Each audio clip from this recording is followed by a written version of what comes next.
this the UK's worst female serial killer. When imprisoned with the notorious Rosemary West, Rosemary found her behaviour so unnerving, she requested to be moved to another prison. My name's Emma, and I'd like to tell you the case of Joanna Dennehy. Born in an affluent town in the UK, she had two very loving parents. There is no recorded abuse or struggles. Joanna also had many friends at school, and up until her teenage years, she was a very kind, caring and sweet girl. When she became a teenager, she rebelled like most teenagers do. However, Joanna took this to another level. She became very manipulative. There was a lot of drink and drugs. Her friends report that Joanna's behaviour changed dramatically. She was no longer the person she used to be. She was mean. Some even described her as sociopathic. Joanna argued constantly with her parents, and this all came to a head when she was 15 years old. She moved out at just 15 years of age into a flat with a man called John, who was 20 years old. Technically, this is a child living with a man. They had a romantic relationship. John was also heavily into drink and drugs. Together, their relationship was quite toxic. There was a lot of alcohol, there was a lot of drugs. It became quite violent, and Joanna's demeanour and outlook on life spiralled and became very dark. 2 years later, aged 17, Joanne gives birth to a baby girl and she names her Cheyenne. The first thing Joanna does when she leaves that hospital after giving birth is to go and get high. Joanna's behaviour got increasingly worse. Her partner John found out that Joanna was having an affair with a drug addict who lived next door. John was getting a bit fed up with Joanna's behaviour. Although he did like drink and drugs, he wasn't as extreme as Joanna was. And so he packed up his stuff, took Cheyenne and left. Joanna found them and begged him to come home, saying that she would change.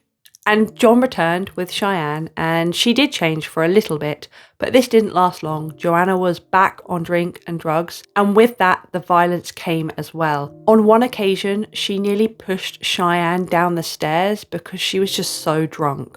One day, however, Joanna just kind of upped and left. She didn't come back for 18 months. John had no idea where she'd gone. There were rumours that she was doing sex work. And then one day she just walked through the front door of their flat and said, "Oh, I've been in a psychiatric unit. I've got the help that I need. I'm better now." And for 3 years, life for Joanna, John and Cheyenne were better. And they decided to have another child. After having this second child, things begin to spiral again for Joanna. She begins to drink heavily again and also self-harms using razor blades. Her violent outbursts become more sporadic and unpredictable. At one point, she gets a dagger out. She begins just kind of waving it around. She then stabs the floor repeatedly, exclaiming that she wants to murder someone. At this point, John's like, "I've had enough. This situation is dangerous. It's dangerous for my children." He takes his stuff, packs everything up, packs the children's stuff up and leaves. This time, he makes sure that Joanna cannot find them. Joanna is now alone. She has no partner, no children, and her behaviour and attitude just descends even more. She is a full alcoholic. She starts her day first thing in the morning with drink. She also turns to petty crime like theft. In 2012, at the age of 30, she is arrested for theft and convicted and given a 14-week prison sentence. After she is released, she is sent for a mandatory medical evaluation. It's after this evaluation that they discover how dangerous Joanna actually is. She is diagnosed with an antisocial personality disorder, which means she has an inclination for violence. She is more predisposed to rage. She's manipulative, impulsive. Not only is she a danger to herself, but also to others. Even though she is diagnosed with an antisocial personality disorder, they do, I think, give her some antipsychotic medication, but there's no therapy, there's no checkups, so they're never kind of monitoring whether she is taking her medication. And this is someone who is diagnosed as essentially a sociopath, someone with no remorse, someone who continuously lies, manipulates, someone who definitely is a danger towards others and themselves. They just essentially say, "Here's your diagnosis, here's some pills to take, off you go." In 2013, she is convicted for assault, and after she gets out of prison, she is essentially homeless. And this is when she meets a man called Kevin Lee. Kevin Lee is a landlord. He owns many properties and he rents them out to people in need, like Joanna. Joanna at this point is doing sex work to survive, so she sees Kevin Lee, she meets him and thinks this is her ticket out. Kevin ends up giving Joanna a job. I think he feels sorry for her. Joanna tells this story of how she has been abused as a child, how she murdered her abusive father and went to prison for it. All lies. All lies. She actually came from a very affluent background. Her parents were still alive, living in an affluent town in the UK. So she sort of strung him along, manipulative, sort of drew at the kind of emotional heartstrings in order to get this job. And they also formed a sexual relationship. It's at this point when life begins to get a little better for Joanna that she decides not to take her medication. And later that same year in 2013, she texts her friend Lucas Slabowski. He is a Polish immigrant. Both Lucas and Joanna are into drink and drugs, and that's how they bonded, their friendship formed. Joanna set Lucas up with some accommodation through her boss, Kevin Lee. Lucas also saw Joanna as his girlfriend. They did have a romantic relationship and he fawned over her. So Joanna messages Lucas, they sort of hang out for a while, and then Joanna asks him to put a blindfold on as part of a sexual game. He does this, and the minute the blindfold is on, Joanna grabs a knife and stabs him through the heart. Later, when asked why did you kill your friend Lucas, Joanna states that she wanted to see how it would make her feel. Am I really as cold as I think I am? I think at this point you can see how narcissistic Joanna is. She is a sociopath. She just thinks about herself. She doesn't care about others. Lucas is her friend. He adores her. He sees her as his girlfriend, and she's just stabbed him through the heart. So after murdering Lucas, Joanna calls her friend Gary Richards. Now Gary is 7'3". He has the nickname Stretch, and he is absolutely besotted with Joanna. Now you can kind of see a slight pattern here. Lucas was besotted with Joanna. Gary is besotted with Joanna. She's very charming, and this is one of the traits for someone who has an antisocial personality disorder. They are very manipulative. They can be very charming and draw people in for their own needs. So Gary Richards, or Stretch, would do anything for Joanna. Joanna explains to him that she has just murdered Lucas. So Gary comes over and they take Lucas out of the flat and place him in a bin outside. Once they placed him in this bin, Joanna actually calls over a 14-year-old girl who's living on the same estate to show off Lucas's lifeless body. That poor girl must have been horrified just to be walking home one day and someone that you know that lives on the same estate as you calls you over and shows you a dead body. It also shows how out of touch Joanna is with reality. Just doesn't seem to see how horrific that truly is. And the fact that she's disposed of her friend in such a awful way, just like taking trash out to the bin.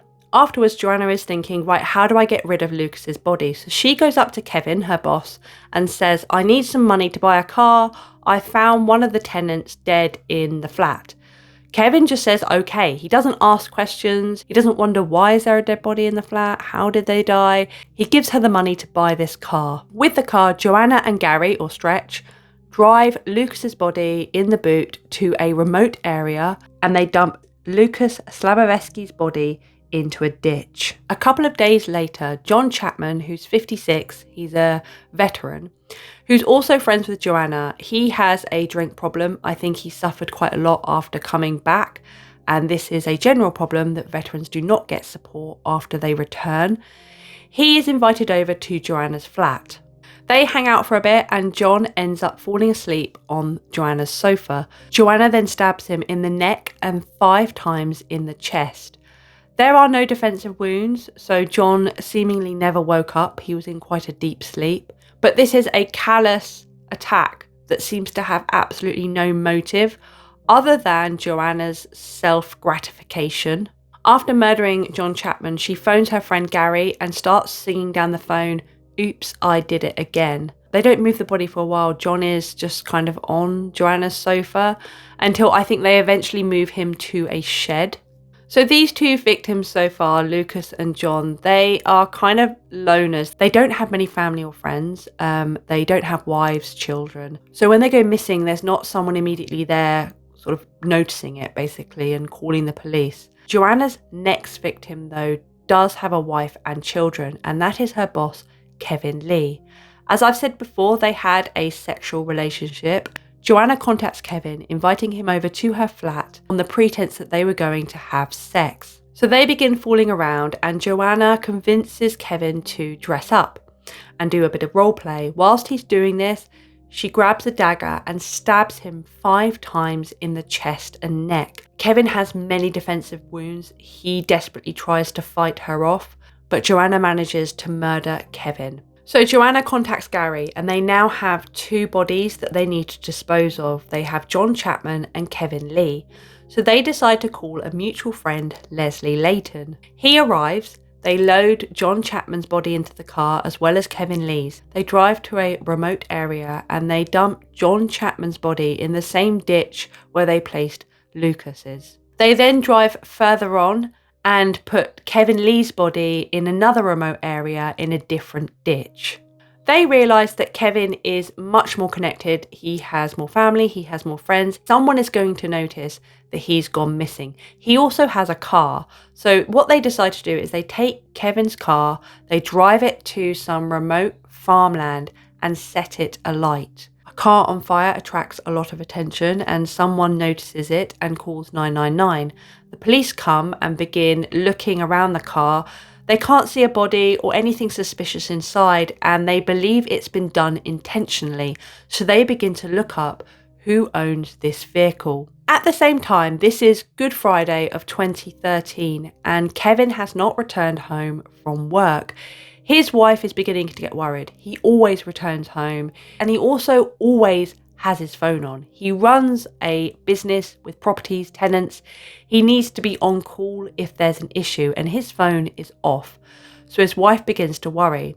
She contacts one of Kevin's associates and gets a list of all the properties that Kevin owns and manages. She goes around to all of those properties to ask whether they had seen Kevin that day. When she finishes, no luck. There's no answers. So she decides to go to the police. So that evening she goes to the police station and reports Kevin as missing. So at this point the wife has declared Kevin as missing, and they also now know that it was Kevin's car that was set on fire. The next morning a man is out walking his dog and he discovers Kevin Lee's body in a ditch. He was wearing a sequin dress and had been positioned in a very sexually humiliating way. When the police arrive and begin investigating this crime, they believe that whoever murdered Kevin knew them. Now, unbeknown to Joanna, Christine, Kevin's wife, had actually found out about Kevin's affair a week prior, so she immediately points the police in the direction of Joanna. The fact that Joanna placed him in such a humiliating position shows how little respect she has for other people. So Joanna and Gary realise the police are onto them and they flee. They go to a mutual friend's house, Robert Moore. Robert Moore is also infatuated with Joanna. Again, you can kind of see how charming and charismatic she is in order to manipulate people. So when the police go knocking on Robert Moore's door, he lies and says he hasn't seen them. He doesn't know where they are. After this, Joanna and Gary get in the car and they flee. They head towards the border of Wales, which is where Gary has some friends. On the way, they rob a petrol station, and because of this, the police now have on CCTV their faces, the location, and also their vehicle registration, which makes it a lot easier for the police to track where and what direction they're going in. Gary and Joanna are back in the car, and Joanna's like, I want to have some fun. Let's have some fun. She has completely broken down, absolutely broken with reality at this point.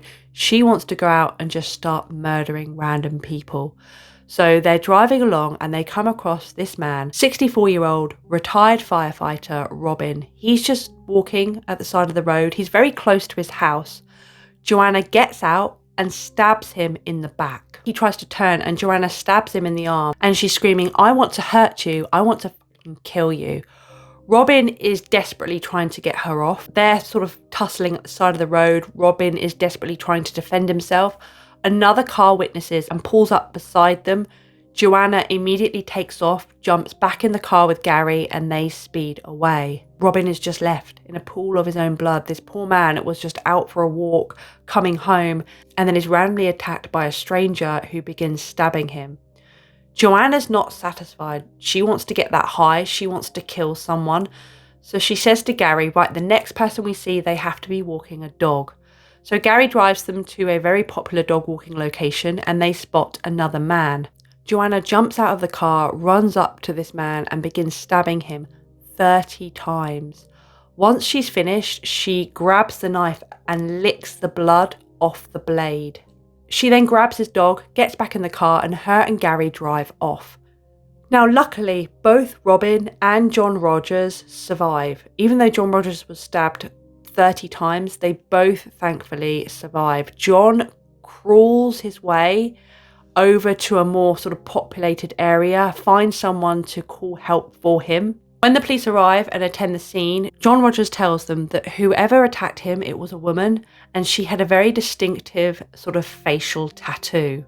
19 minutes later, the police are surrounding Joanna's car. She is inside and they have arrested her. She willingly just gets out, gives up the knife, and she's happy. She seems to be in a great mood. She doesn't seem stressed that she's just been arrested. She's flirting with the officers, and on May the 8th, she is charged with the murder of Kevin Lee and the attempted murder of Robin and John Rogers. Whilst detained and being questioned, the police discover the bodies of Lucas and John Chapman. Forensics discover that the same knife was used to murder Lucas, John and Kevin, and so this now implicates Joanna.